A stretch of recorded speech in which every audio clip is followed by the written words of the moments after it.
cafe anyway.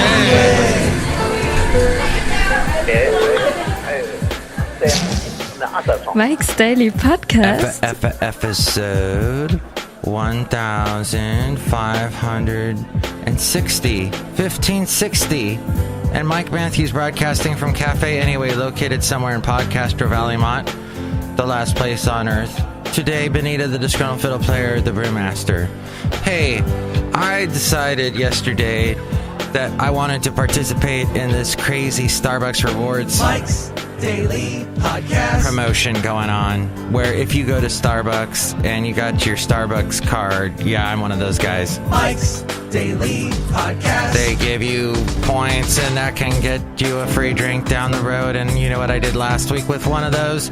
I got something, and I think I really hosed Starbucks and that Charles Schultz guy, and I got a bunch of big things thrown into one venti drink, and it was delicious, and I think I want to do that again. So I decided I was going to go Mike's Daily Podcast to Starbucks and get the thing, and I had the drink, and all of a sudden, look out, everybody! Mike's it was Daily Mike with a podcast. Yeah! explosion of energy. And I then I said, screw it, I'm going to Half Moon Bay. I'm taking the dog, Basil the boxer, and I'm going to Half Moon Bay now. Now! So I got in the car, the wonderful Saturn Mobile, and oh my God, look who just walked in at this moment and point in time. Hi, Mike, it's Benita the Rodeo Queen. How y'all doing? It's a Disgruntled Fiddle Player, tell you what. What? That's great and such that you went at that point in time to Half Moon Bay and enjoyed the delicious beach. Yeah, the beach is so good and delicious, and oh, look who else walked in. Oh, Mike, I make the delicious root beer. That's delicious. Have some. Thank you, delicious. You know, this root beer is so good, it brings to mind water. Yeah, I really didn't make it. It's just water.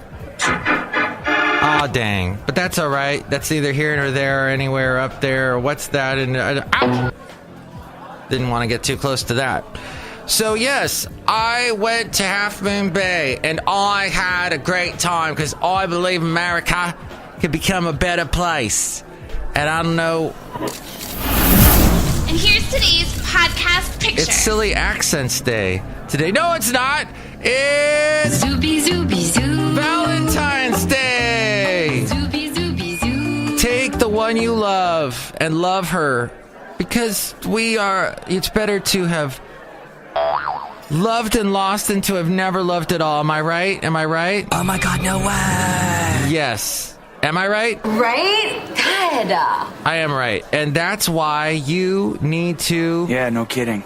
be in love with that person that you love. And if you have a loved one, I'm so happy for you. I don't. Hey, that was a grinding halt is what we called that. No, it's a wonderful Valentine's Day, happy, joyous day to you. If you're Catholic, happy Ash Wednesday. And I tell all the people out there that aren't Catholic, don't be freaked out when you see that weird black thing on people's foreheads. That's called ash.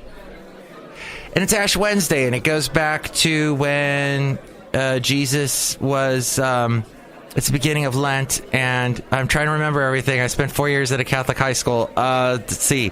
It's celebrated when Jesus walked into, was it Jerusalem? With the palms, right? And so the ash is actually burnt palms. That's what I remembered. Hey, so I believe Kevin sent me something, and I want to play this for you. This is an Alexa, and Kevin was showing how it worked. Alexa, resume. Resuming episode, Mike's Daily Podcast 1559 Carbuncle. It just, some of the, get rid of the skinny jeans. Remember that on the last show? On the last show? I said skinny jeans because I believe in America. Yes.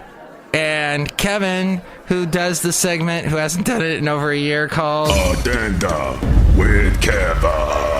He got Mike's Daily Podcast to play on Alexa on the Amazon Echo, and I don't know how to do it.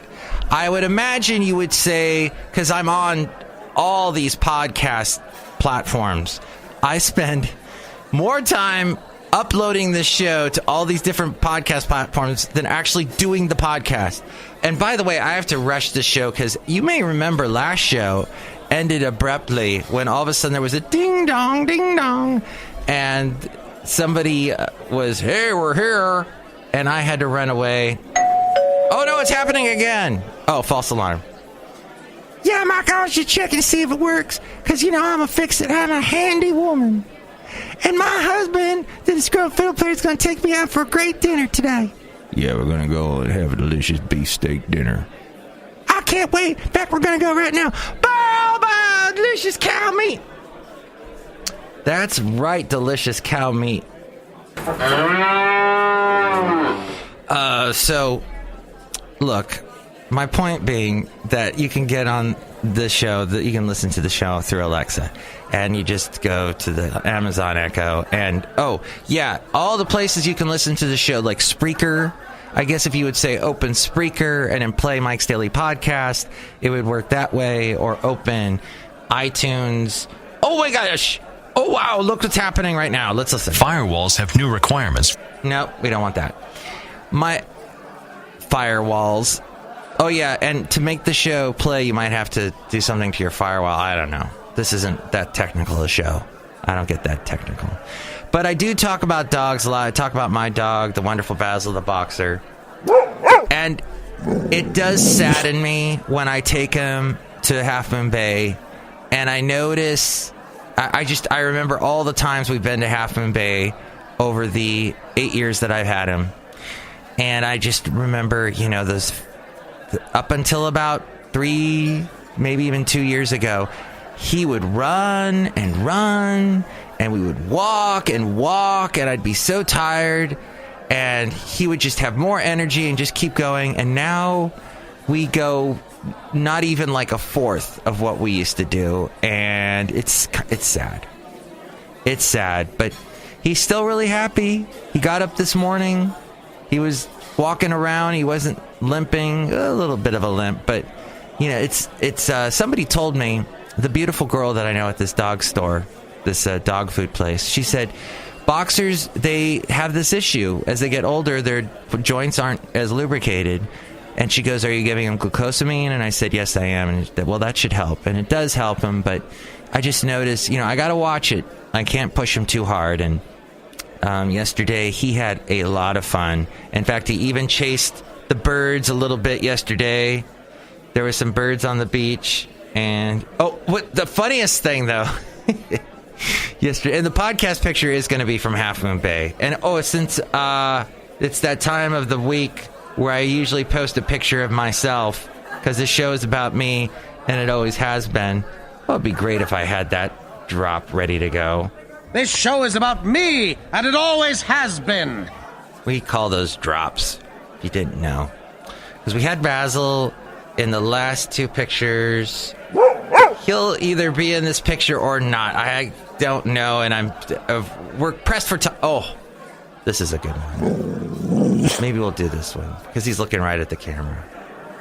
Yeah, that's a good one. Okay, we're going to go with that one. Oh my gosh, this one he's yawning. I can't decide.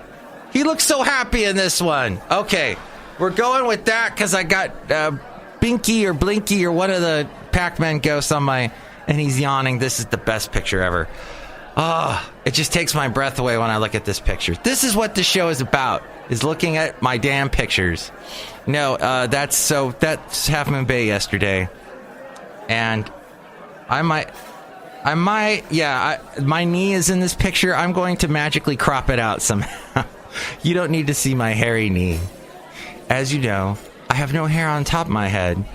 And that is why I'm not a Democrat with my hair on fire. I think part of what is happening, I think Democrats are letting their hair on fire to get you to cover this story, to try and keep repeating the same story. One of the stories I wanted to mention on the last show, and I just got sidetracked per usual, is that I listen to NPR a lot, and I'm just amazed, National Public Radio, how many correspondents sound like they're still in high school. Is that what NPR is doing? They're not hiring like people my age. They're just hiring a bunch of kids. Because you hear, so what's going on today? And Google decided to buy a bunch of cars that drive themselves. And that's what's going on. We talked to this guy. Yes, I'm the guy, Sergey whatever. And I, started Google. And God, you're pretty young for whatever. Are you doing this as like a school project? You're getting points through your internship program? What? And yeah. And that's what he said. Back to you in studio. So, yeah, the old guy, Robert Siegel, who I was talking about last time, he's gone. He retired. And it was the most unceremonious. They did all these little things. Robert, we did all this for you and that, and these little tributes to you is what I'm saying. And so we did these tributes to you, and now get the hell out of here. I'm Robert Siegel, and I'm out. What? I'm out? I guess I'm leaving now. Oh, goodbye. The door is being shut. The end. By the way, Kevin, we have to thank Kevin for this. Ring, ring, ring, ring, ring, ring, ring, banana phone. On the last show. So I am just concerned that NPR is doing a Kathy Lee Gifford thing with the correspondents, that they're getting too young, and that they're so young they don't have any perspective on what's going on. That's my only concern. I could be completely wrong. I could be a little bit jealous because when I was a youngster trying to get into the biz, I got nowhere. I banged on every frickin' door and couldn't get in anywhere at any radio station. It took me forever to get in and work the crappiest hours, and to get on a national radio network when you're on NPR and you're heard by 400 radio stations around the world, around the country, in the smallest of towns. My little town of Huntsville, Alabama, that I lived in for 2 years, has WLRH there. And by the way, the people on WLRH that are you have this national show that they're getting, I forget where their headquarters are. They say Culver City and Washington, D.C., but they're broadcast out of there, and then they're heard all over the country.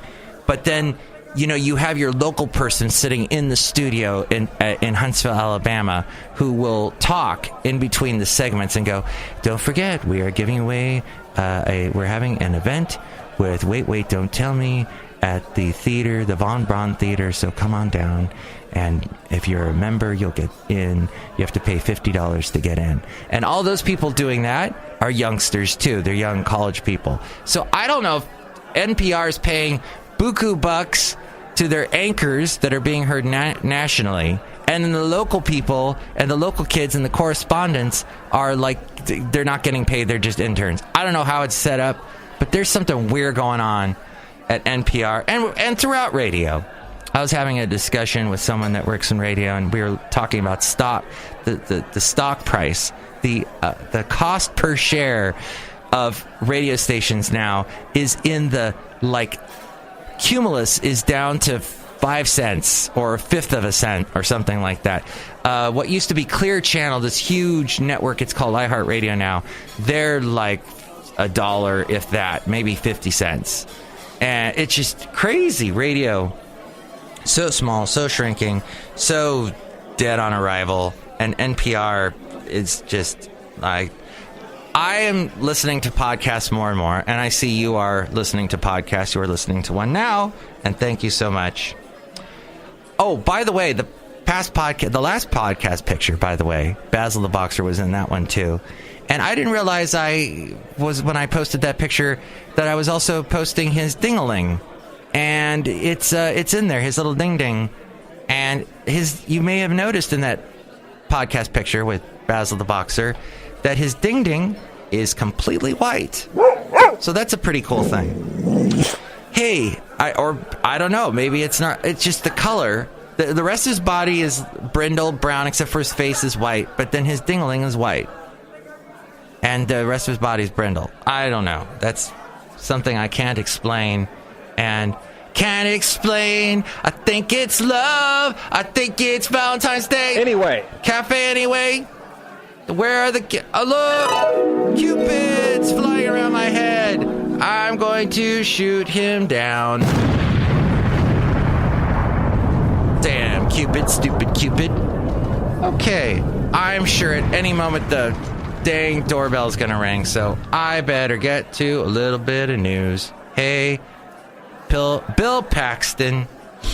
I once saw him in person. I didn't get to talk to him, but I was at an event he was at. It seemed very nice. I knew he lived in Santa Barbara.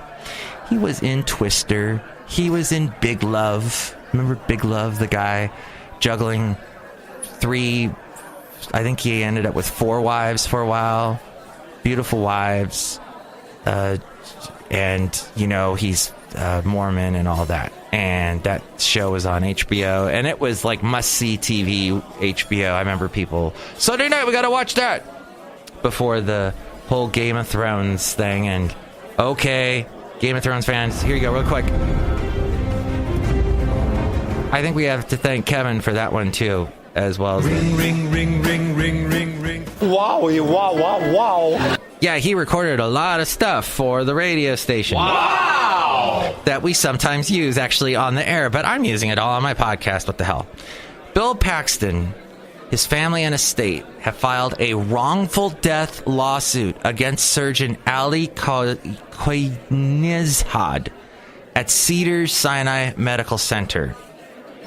And they are blaming the hospital and the doctor who operated on him last year for his untimely death. His family is accusing the doctor and hospital of providing the actor with negligent diagnosis, management, and treatment. Bill died at the age of 61. He was so young. They say that it led to complications that resulted in his death. They are also claiming the hospital failed to disclose that the doctor was going to use a high-risk and unconventional surgical approach with which he lacked experience and which was based upon information and belief beyond the scope of his privileges. Good God, that's so sad. Oh, that, you know, my mom doesn't trust doctors. I have to admit, I really don't. I try and give them the benefit of the doubt, but you have to ask when you go in to see a doctor 1,000,000 questions. Ask their frickin' ear off the questions. You have for what they get paid. And I know, you know, the whole whatever. I'm not a doctor. I don't know how much they get paid, but I hear they make a lot. But they need to, you know, they want to hear your questions. They want to answer them. They don't want to answer. They get tired. They don't want to answer stupid questions, but they have to.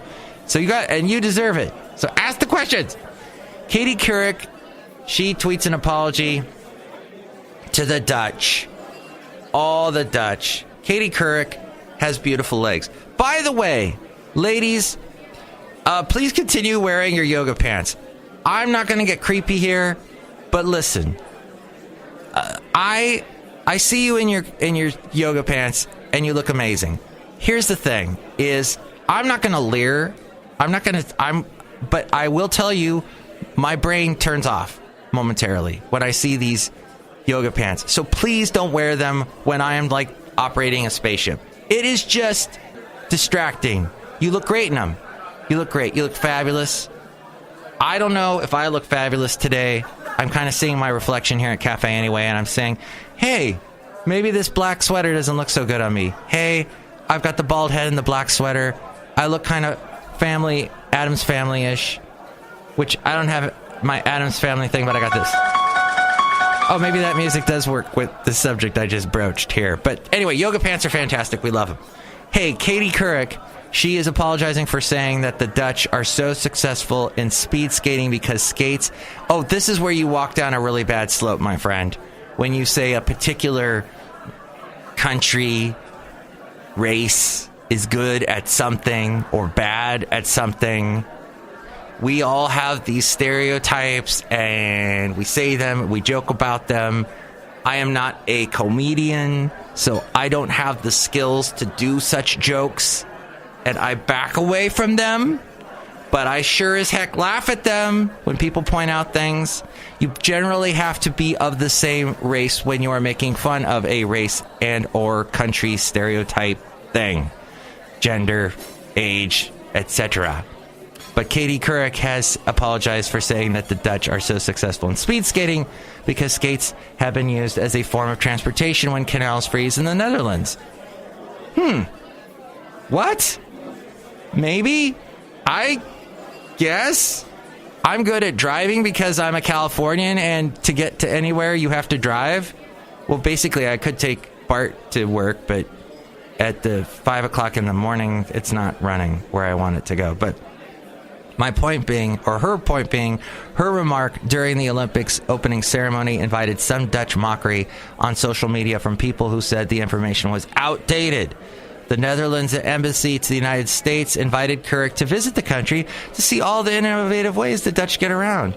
And Katie Couric, who is very smart, she's a very smart lady who has years and years of journalistic, who had to deal with her own harassment type. You know, it was a tough, she's one of the first women in the newsroom. And she blazed a trail and told, what's his name? Who is she always on? Brian Gumbel. Gumbel. Right? I forget who her co-host was. That the, what's that at? When we say at, she didn't know what the at sign was, or, you know, how to write an email. There was that famous clip. But she said late Monday, she apologized for being on thin ice. Ha ha ha, with her comments. And that's Katie Couric. You know, she's doing her own podcast, or she was doing her own podcast, but now that she's being employed again and on TV, she's probably not. Fierce winds forced the closure of the Olympic Park, by the way, in South Korea. And then also the news here says, a suspect has been held after a shooting outside the National Security Agency. Wow. A suspect held after a shooting there. That was apparently in Fort Meade, Maryland. A suspect held a black SUV stopped at barrier after a shooting just outside of the NSA. That story developing as I am recording this podcast. And Trump's longtime lawyer says he paid actress out of his own pocket. Very interesting. I don't really ever listen to Fresh Air. As I wrap up the show here, as we go outside a cafe anyway, we're bringing Mike's Daily Podcast somewhere in Podcaster Valley. I don't really listen to Fresh Air with Terry Gross, but she had on a guest yesterday who's just written a book. And I won't say his name or mention the book because I don't want to give him free publicity because they didn't pay me anything. But this guy apparently has interviewed Stephen Bannon at length and said Trump is just basically the guy who he turns on people pretty quickly. And Stephen Bannon was not too happy once Trump got into the White House, was not happy the direction Trump was going, because Steve Bannon has these values that he wants, these populist values he wants, very on the right wing side. And he goes, okay, well, if Trump's going that way, I want to try and get all of these smaller people like the, Moore. Now I almost called him Roger Moore. Not James Bond. The creepy Alabama guy. Try to get him, Roy Moore, try to get him into the White House like he's more Trump than Trump, what Trump used to be. And he was trying to get all these, like, Republicans into the Senate, rather, and the Congress, House of Representatives, trying to get those guys in to be more Trump than Trump is now. And then everything fell apart. The whole Roy Moore thing went crazy. And so Michael D. Cohen, President Trump's longtime personal lawyer, said that he paid $130,000 out of his own pocket to a porn star who had once claimed to have an affair with Trump. In the most detailed explanation of the 2016 payment made to the actress Stephanie Clifford, Mr. Cohen, who worked as a counsel to the Trump organization for more than a decade, said he was not reimbursed for the payment. Interesting. And then, of course, the whole Trump deficit, adding to the deficit with his new budget, and how that is just so the height of hypocrisy because the Republican Party, especially when Obama was president, and you had the whole Tea Party movement, and Obama is... And that's the end of the show. Next show, it's going to be the wonderful... Who will that be? Madame Rootabega, Valentino, and Bison Bentley. Enjoy our day. If you're listening to this show on Alexa, thank you, Alexa, for playing me. This has been great. And have a great Valentine's Day and Ash Wednesday. All right. Whew. I didn't get any sleep. I'm not doing that Half Moon Bay thing again anytime soon, my friend. Because it was wall-to-wall traffic coming back. Great. Traffic is great for listening to podcasts, though, and listening to Terry Gross. And then what else did I listen to? Oh, Cross Currents. That's KALW, a local Bay Area station, does that. And they talked about acorns. You know, all the trees locally, they've been dropping all these acorns, and that's been helping the people in the burnt-out areas of Napa Valley and Sonoma, and that's because we're giving our acorns to them. I was great. Oh, look, there's an acorn on the ground right here. How cool, acorn. Mike's Daily Podcast is written and produced and performed by Mike Matthews. His podcast is super easy to find. Download or listen to his show and read his blog at MIKEs-DAILY-PODCAST.com. Email Mike now at MIKEs-DAILY-PODCAST@gmail.com. See you tomorrow. Bye!